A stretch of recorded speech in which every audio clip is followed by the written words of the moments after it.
Murder కేసులో arrest అయిన కవితకు మరోసారి చుక్కెదురైందని చెప్పొచ్చు. కవిత బెయిల్ పిటిషన్ కొట్టేసినట్టు చెప్పొచ్చు. సుప్రీంకోర్టు బెయిల్ ఇచ్చింది నిరాకరించారు. బెయిల్ కోసం ఇక్కడికి రావద్దు, బెయిల్ కోసం ట్రయల్ కోర్టుకు వెళ్ళాలని మరోసారి సుప్రీంకోర్టు స్పష్టం చేశారు. అంతేకాకుండా పిటిషన్‌లో లేవనెత్తిన అంశాలపై రాజ్యాంగ ధర్మాసనం ద్వారా ఆ పిటిషన్‌లో లేవనెత్తిన అంశాలపై విచారిస్తాం. అంతేగాని ఆహ్, బెయిల్ పైన మాత్రం ఎటువంటి మేము చెప్పము. బెయిల్‌పై ఎటువంటి నిర్ణయం మేము ప్రకటించమని చెప్పి సుప్రీంకోర్టు క్లియర్‌గా చెప్పిన పరిస్థితి మనకు కనపడుతుంది.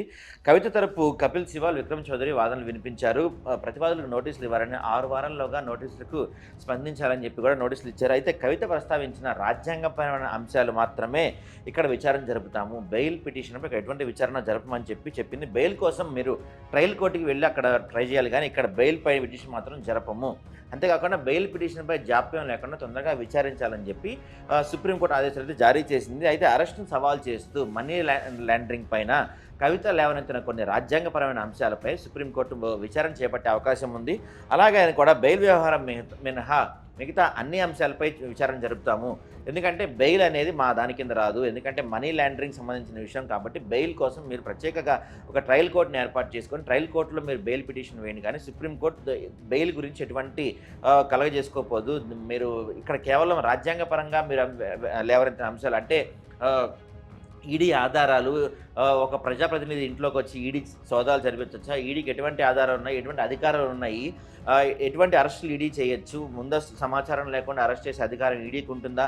ఇలాంటి కొన్ని అంశాలు కవిత లేవనెత్తారు. ఈ అంశాలు ఇప్పుడు కవిత లేవనెత్తడం ఫస్ట్ టైం కాదు. ఇలాంటి ఆరోపణలు ఈడీ మీద చాలా రోజుల నుంచే ఉన్నాయి. వాటన్నింటినీ కలిపి ఒకేసారి విచారించే ప్రయత్నం చేస్తామని చెప్పి సుప్రీంకోర్టు కవిత తరపు లాయర్లకు తెలిపినట్టు తెలుస్తుంది. ఏదేమైనా ఈ మనీ లాండరింగ్ కేసు నుంచి అంటే ఈ అక్రమ మద్యం కేసు నుంచి బయటపడటానికి లేకపోతే బెయిల్ కోసం కవిత చేస్తున్న ప్రతి ప్రయత్నం కూడా మొదటి నుంచి మనకు కవితకు ఎదురు దెబ్బ తగులుతుందని చెప్పొచ్చు. మరోసారి ఆమె బెయిల్ పిటిషన్ నిరాకరణకు గురైంది. మరి రేపటి నుంచి సుప్రీంకోర్టు సెలవులు ఉన్న వారం రోజులు సుప్రీంకోర్టు సెలవుల నేపథ్యంలో కవిత బెయిల్ పిటిషన్ సుప్రీంకోర్టులో విచారణ జరగట్లేదు కాబట్టి ట్రయల్ కోర్టు విచారణ చేయమని చెప్పారు కాబట్టి కవిత మరి దీనిపై ఎలా స్పందిస్తారు, కవిత తరపు లాయర్లు ఎలాంటి ముందడుగు వేయబోతున్నారు, ఎలాంటి చర్యలు తీసుకోబోతున్నారు అనేది మాత్రం కొంచెం ఇంట్రెస్టింగ్గానే ఉంది. ఏది ఏమైనా సుప్రీంకోర్టు మాత్రం చాలా క్లియర్గా బెయిల్ పిటిషన్పై ఇక్కడ వాదనలు జరపడానికి ఎటువంటి పరిస్థితుల్లో వీలు లేదు. ఖచ్చితంగా ఇక్కడ బెయిల్ పిటిషన్ గురించి మాత్రం విచారణ జరపొద్దు. మీరు బెయిల్ పిటిషన్ కావాలంటే ఒక ప్రత్యేక కోర్టు ట్రయల్ కోర్టు ఏర్పాటు చేసుకొని విచారణ జరపాలని చెప్పి సుప్రీంకోర్టు లాయర్లకు కవిత తరపు లాయర్లకు సుప్రీంకోర్టు చాలా క్లియర్గా ఇచ్చడం మనకు తెలుస్తుంది.